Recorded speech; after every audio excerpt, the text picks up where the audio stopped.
Les bateaux étaient complètement ouverts, donc quand on se retournait, souvent le marin finissait dans l'eau. Le plus dangereux en mer, c'est les autres bateaux, les collisions, et quand on fait le tour du monde, c'est les icebergs quand on s'approche des zones de glace. Le mauvais temps, aujourd'hui, les bateaux sont quand même, en plus d'être performants, passent de mieux en mieux dans la mer, plus en plus marins. C'est un peu comme les voitures d'aujourd'hui qui vont plus vite que les voitures d'il y a 30 ans, mais qui ont aussi plus de sécurité, de système.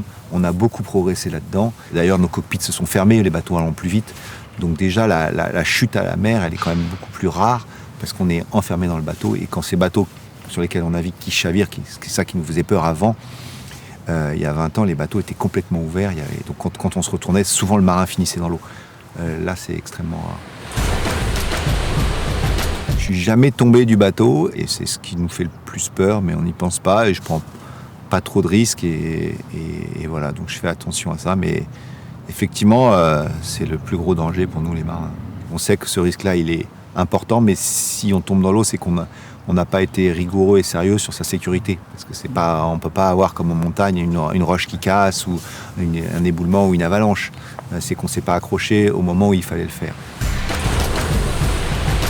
Non, on est stressé par la compétition, mais on est rarement stressé par la mer et l'état de la mer. Ça, on maîtrise.